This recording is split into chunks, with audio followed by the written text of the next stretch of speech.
And this is the first episode where they're really, really getting on with each other. Decided to move back in together. And he's watching over his son who's playing out on his bike, and he goes back inside for a minute, and when he comes back out, he hears screaming, and he runs over, and his son's been hit by a hit and run driver, and he's dead. And it's just horrible. I don't want to say any more about it because that's just a horrible, horrible scene. It's a nasty thing to happen, and God forbid, I don't want that to happen to anybody's. I don't want any parent to ever go through that. That's absolutely nasty and horrible, and I don't suggest if you're a parent you watch it, because it's one of the most horrible scenes ever. Because Dennis Leary said in an interview that he put everything, he imagined his kids lying there, and that's how he exuded all that emotion, and it's just horrible. From the image you've put on the page here, of course, for anybody that's listening, you can get Al's first complete breakdown of this on followingnerd.com. But it reminds me of the picture of Donald Sutherland from Don't Look Now, where he's lifting his daughter, she drowned in the swimming pool. So it has it's kind of like that scene. It's just really heartbreaking, horrible, and you'll know because you're a parent. It must be really, really hard to kind of see that kind of thing, because you imagine what would happen if that happened to your kids. Yeah, no, absolutely. Okay, right, moving on. Number 22, Friends, season 10, episode 20, the last one, part 2. Friends, I imagine, popped up a few times in this list. Do you know, surprisingly, it was only this. Really? Because I thought I'd seen the one where Monica and something to do with Monica. Okay, but anyway, right, so tell us a bit about this one. This is just happy tears. If you watch Friends, you know that the story is essentially Ross and Rachel getting together. He likes her, she doesn't know about him, she finds out he likes her, they both get together, they break up, they get together, they break up, they have a kid, they break up, and it's kind of... They had a kid? They had a kid? Yeah, they had a kid together. Okay. Emma. Emma. Right, okay. So, I've watched Friends about 8 million times. It was one of those things that's just always on. I had the box sets and stuff. I just love Friends. I think it's a brilliant sitcom. See, but Friends, what happened with Friends? When Friends came out first, right? Yeah. You were probably too young, because you're a few years younger than us. But when it came out first, I was in secondary school, and the first season, everybody was watching it. But it was like our thing. It seemed to be like, it was like Buffy in a lot of ways. It was really just... The 90s generation. Yeah, but it was just like, it just seemed to be me and my mates were watching it. It was like our thing. Yeah. And then by the time I got to season 2, everybody was watching it, and I actually lost interest in it at that point. I was like, you know what, I don't... It was better when only me and a few other people knew about this. And then, it was kind of that... Exploded. It was kind of, my rock band, my band was sold out. Friends sold out. Because it was like, this is really funny, I can relate to these characters, this is good, it's fun. And then it's just like, right, you know what, everybody's talking about this, not interested. And that was kind of how I went to Friends. Having said that, I did buy my wife the box set not too long ago, so I probably will at some point sit down and watch the whole series. Well, this is the last episode, and it's essentially the last moments, the last episode, and you've watched them both Ross and Rachel. You've watched them, go through the motions, and you know that they're both meant to be with each other. It's not meant to end any other way. And she's leaving for Paris because she got this big fashion job in Paris, and he decides that he loves her. He's like, I love her and I don't know what to do, and he leaves, and Phoebe takes him to the airport, and they eventually, the first to go to the wrong airport, and then Phoebe makes a really funny phone call and gets Rachel to say that the phalanges on the plane aren't working, so that everybody gets off the plane. There's something wrong with the left phalange. Yes. That's actually a really accurate portrayal of that guy. Yeah.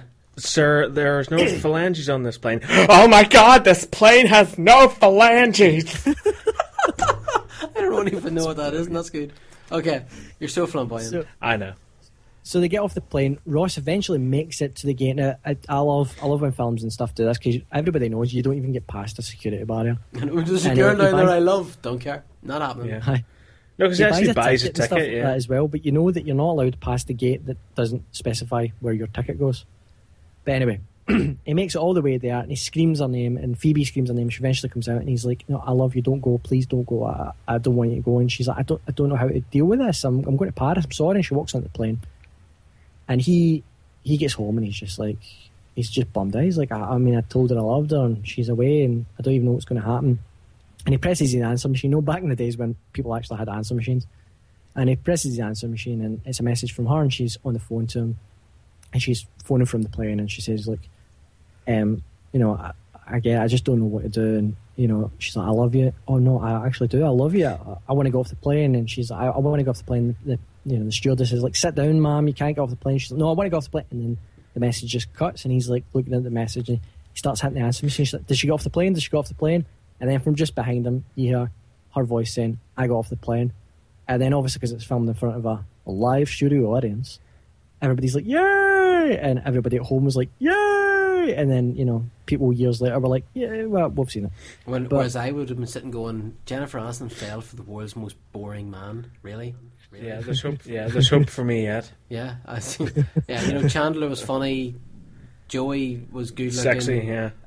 David Schwimmer, Dulles beige, dishwater. pure beige. Yeah, best thing about him, his haircut, and even then wasn't Beige, great.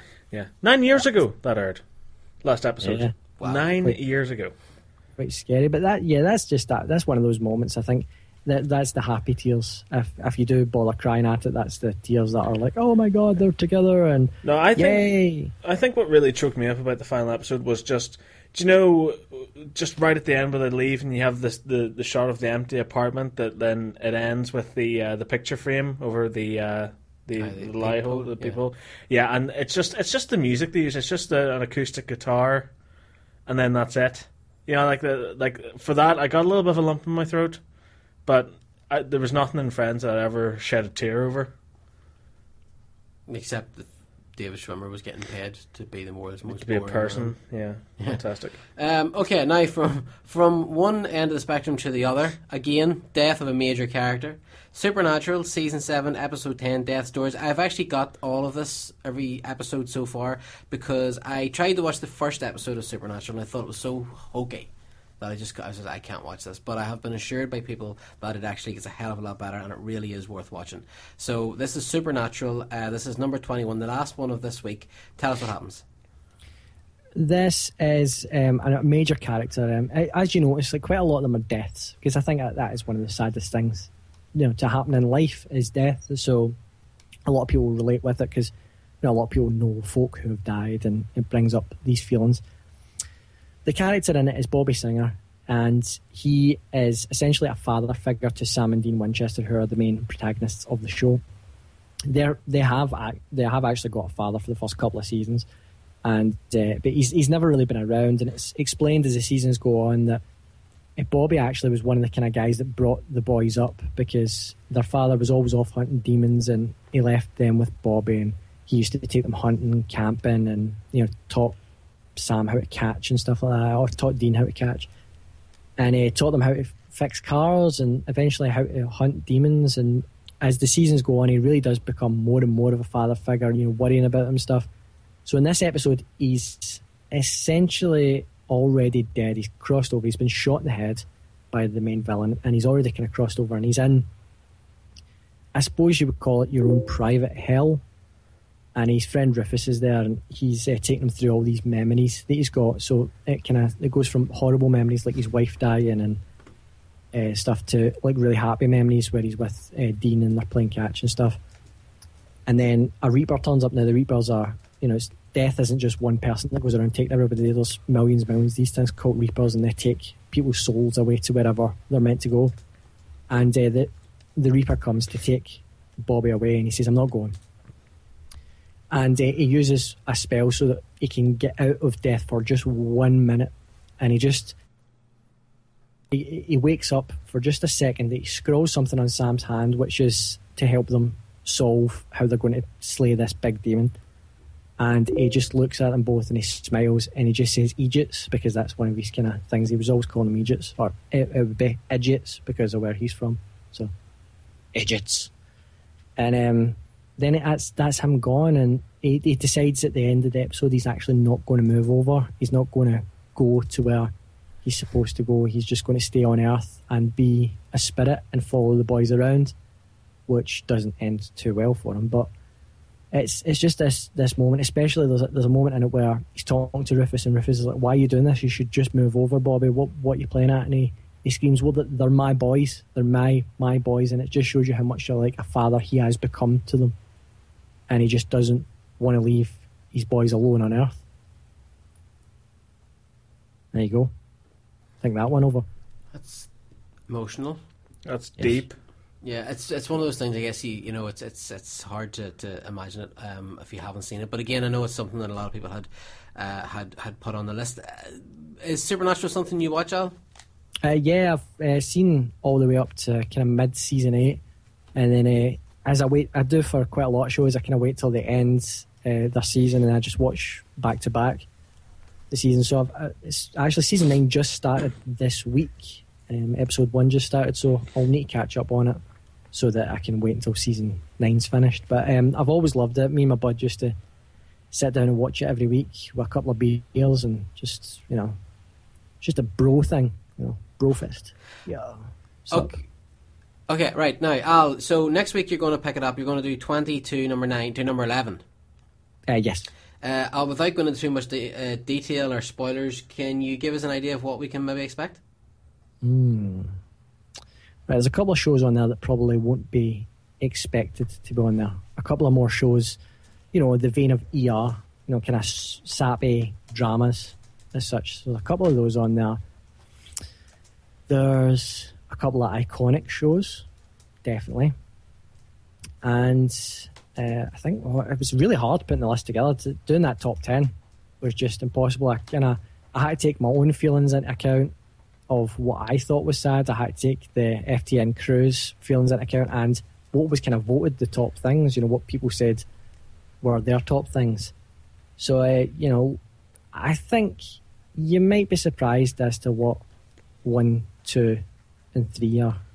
No, I'm looking forward to it. I think I have an idea what's going to make number 1. I think we talked about this a wee bit of an idea because it seems to be the one that everybody's talking about whenever I talk to them about this list. Right, now, Al, for anyone that wants to follow you on Facebook or anything else, where's the best place to get you? The best place is Twitter. I'm always on Twitter, so at BaldGamerDude.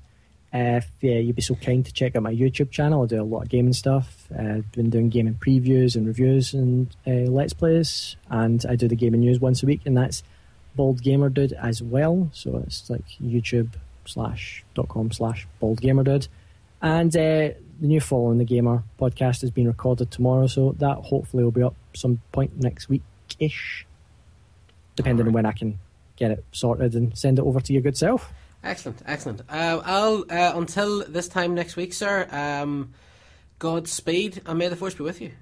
Yeah, take it easy, man. I hope your guests weren't too bored by the... They've actually left. Yeah, no, they're gone. Yeah, they're seriously not in the studio anymore. Yeah, our Saxon has killed them in the next room. They kill him with his sonic screwdriver. That. Yeah. But yes, okay, I'll take care, sir, and we will talk to you next Thursday night. Take it easy, lads. Have a good week. Bye-bye. Farewell. Bye. That was, of course, Al the Bald Gamer Dude, who's been doing the... It's an interesting thing, isn't it? Sad moments on TV. Yes, it is. You know, because sometimes you enjoy being made to cry. Do you? Not really, no. Yeah. But it is that kind of emotional high thing, isn't it? It's that kind of emotional high thing. Well, yeah, because, I mean, it's nice to watch something that can, you know, kind of break you down into little bits, but can also build you up as well, you know. I mean, you know, the highs are only as big as the lows, you know. Wow, pretentious. Really pretentious? You know, the highs are only as big as the lows. Well, I think so. Okay. Because I mean, like if to experience, you know, true joy and happiness, you know, you have to have experienced true, absolute horror and terribleness and sadness. No you know? sweet without the sour, Ken. Yeah, exactly. Okay, right. Pretentious indeed. Although I do hold the patent on that. Have you any ideas, any thoughts on what might make us way into the top couple? I don't know. Like, for me, the one thing that really did make me shed a tear was when Fred died in Angel. Okay. That really made me sad, especially because Wesley had always been trying to get her and be in a relationship with her, obviously. But then she was with Gunn for so long, and then they split up, and then finally, in Series 5, they got together. I think it was like the next episode, she died.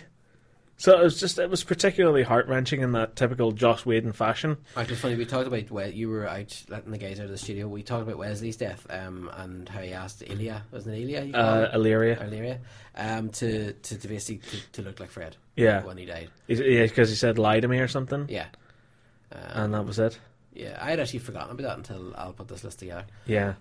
But definitely one for me is Futurama. It's one of the few ones I remember actually not well enough, but Yeah. thinking to himself, I'm Because close here. It is one of those ones that comes from nowhere.